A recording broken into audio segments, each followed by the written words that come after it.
You ever think about taking a vacation in orbit? Sounds ridiculous, right? Well, when the Space Needle here in Seattle was built in 1962, back at the dawn of the space age, lots of people thought they would soon be taking trips just like that. Of course, it hasn't quite worked out that way. It cost about $500 million just to take the space shuttle out for a spin. Kind of an expensive vacation, isn't it? One, please. Thank you. But what if there was another way to get to space? And what if that way were as easy and as cheap as riding an elevator?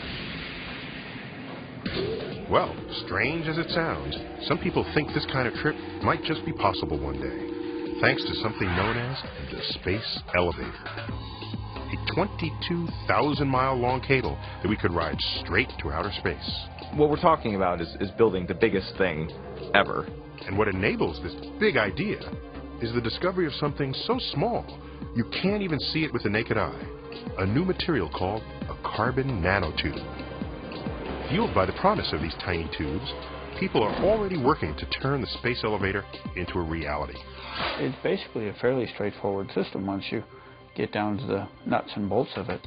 First, launch a satellite to geosynchronous orbit, 22,000 miles above Earth. Then, lower a cable or ribbon and attach it to a platform at sea. Clamped to the ribbon, elevator cars or climbers could carry people and payloads up and down. Lasers on the ground would beam energy wirelessly to solar cells on the underside of the climber, powering electric motors for the 22,000-mile journey. Okay, I know what you must be thinking. A 22,000-mile elevator ride? These people are nuts. Like, what would even hold it up? Well, the idea is not quite as crazy as it sounds.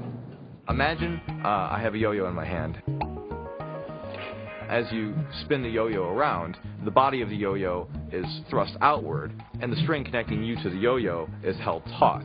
Well, this is the same principle that would keep the space elevator up. We're basically making a planet-sized yo-yo. A space elevator could be safer and cheaper than rockets, giving routine access to the solar system.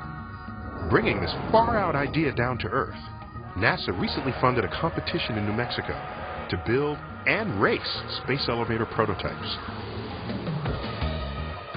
If you think the whole idea of an elevator to space sounds like science fiction, you're right. It was popularized in the late 1970s in a sci-fi novel called The Fountains of Paradise by Arthur C. Clarke. At last we can build the space elevator, and then we will have a stairway to heaven, a bridge to the stars. But as long as people have dreamed of building that bridge to the stars, no material existed to make a cable that's strong enough. That is, until we found that one of nature's most common atoms, carbon, was leading a secret life. I wouldn't say carbon is promiscuous. I would just say it's very open-minded. Carbon atoms just love to form extremely strong chemical bonds with one another. We knew they could be arranged in a lattice to form diamond, or in sheets to form graphite.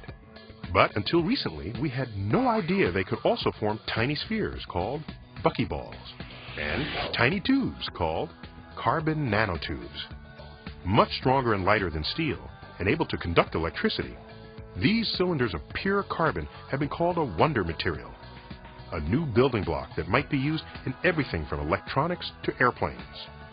But as a space elevator cable, carbon nanotubes have some big problems. The longest ones ever made are only a few centimeters, and joining them together end to end, one at a time, is simply not practical. So how would we ever use these tiny tubes to make a cable that's 22,000 miles long? Deep in the heart of Texas, scientists are taking a different approach to assembling carbon nanotubes. It's the dream of the future, but it's an achievable dream. To make a batch of carbon nanotubes, bake a silicon plate coated with iron particles at 1,300 degrees Fahrenheit in a special oven. Then add a dash of acetylene, a gas that contains carbon.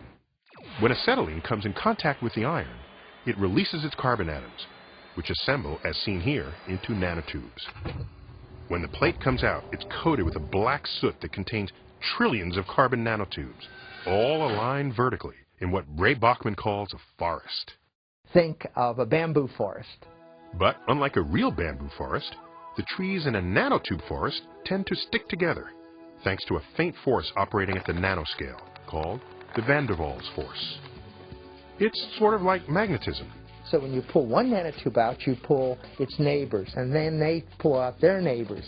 Pulling a whole row of nanotubes from the forest on the left, they can draw out a ribbon of pure carbon nanotubes, held together by nothing but the van der Waals force.